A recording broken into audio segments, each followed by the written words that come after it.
everyone, this is Mike. Welcome to Mike's Hockey Talk. For a while now, some of my friends kept saying, "Yo, Big Mike, get yourself a camera and do a little YouTube show about hockey." Finally took their advice, and we'll give it a try. Sat long and hard thinking about what my first show could possibly be about, and I came up with my top 10 list of hated players of all time. Now, I will give reasons why I can't stand them. Some of these players on my list, y'all might disagree with, y'all might agree with. Put comments below of players I might have missed or you feel should have been on the list.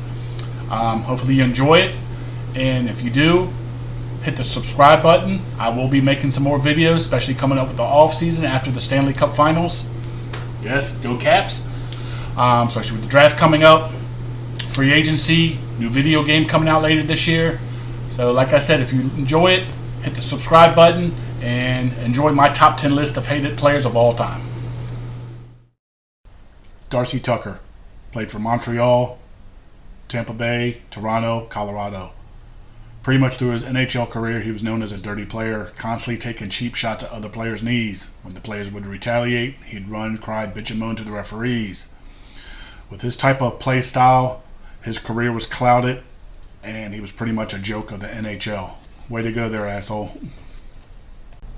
Phil Kessel, Toronto, Pittsburgh. Seriously, look at this guy. He looks like a nasty child predator. I hate to say that about somebody, but just look at him. He should be in jail for the way he looks. Just a total douche. When his team needs him, he's nowhere to be found, except on the bench, crying, huffing and puffing, and blaming other players. Seriously, dude, get over yourself. Get back out on the ice and play like you're supposed to. Be a man, man up. Sidney Crosby, Pittsburgh Penguins. Oh, dear God. Crybaby. NHL's version of Tom Brady. Don't look at him. Don't touch him. Don't fart in their direction, or they will run to the referees to get a penalty. Seriously, man up, dude. It's the NHL. You're supposed to be hit. And plus, anytime you try to fight, you go get your ass kicked, don't run to the referees. Man up. Take the beating. Or go play something else, or find another type of career. Corey Perry, the Ducks. Just look at this guy. He pretty much has douchebag written across his forehead. Likes to use his stick as a weapon. Constantly taking cheap shots at other players below the belt when they get him in the corners, fighting for the puck. I don't know why NHL tolerates a player like this, but more people just need to lay this douchebag out. Maybe he'll learn his lesson finally. Brad Marchand, Bruins. Looks like a damn rat.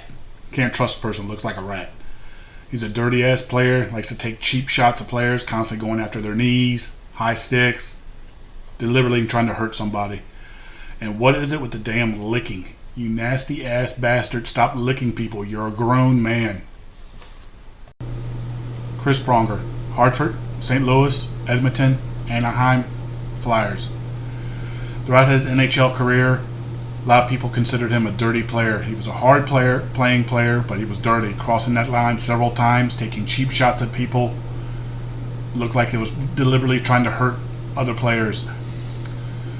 His type of play resulted in several suspensions throughout his NHL career. Way to go there, dumbass. Ron Hextall, Philadelphia, Quebec, and New York Islanders. Complete, total asshole.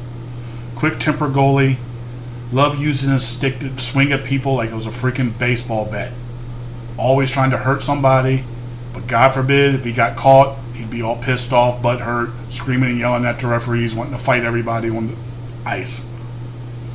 2 years in a row, he led all goalies in penalty minutes. Seriously, dude, that is something you should not be proud about. That just shows you're a complete asshole. Sean Avery, Detroit, LA, New York Rangers, Dallas Stars. Complete, just major asshole. Too mouthy. Sometimes he could back it up, sometimes he couldn't. Like to get under people's skin, and once when he did, it was all over. His mouth got him in trouble with several teams, and that's why he got kicked out of several teams. A lot of people don't know. Check out the Avery rule. That was put into effect 24 hours after he played against Marty Brodeur once, and he stood in the crease, took his stick, mimicking every move Marty Brodeur made, causing it very hard for Brodeur to see around his dumb ass. I wish Brodeur would have just took his stick, smacked him upside the head like a baseball bat. Then he wouldn't have done that shit anymore. Claude Lemieux, Montreal, New Jersey, Colorado, Phoenix, Dallas, San Jose. Pretty much throughout his career, he was known as a dirty player. Just ask Chris Draper. One bad hit on Chris Draper injured him real bad. That sparked the Colorado-Detroit rivalry for years. When Colorado players tried to retaliate against Claude, he pretty much hid behind the referees, hid behind teammates like a total bitch. He went on to have a career with other teams, but pretty much the same thing, being a bitch and being a dirty player. Matthew Barnaby. Buffalo, Pittsburgh, Tampa Bay, New York Rangers, Colorado, Chicago, Dallas. Just a complete total dick. Mouthy and just complete ass on the ice. He has that type of face you just want to knock him out. Started a bunch of shit on ice and kept going and going no matter what, even if he got his ass kicked. He's just one of those players, if you let him get under your skin, he won and just kept going and poking and poking. A lot of times I just wish more players would have just knocked him in his mouth, knocked those teeth out, and maybe he would have stopped him.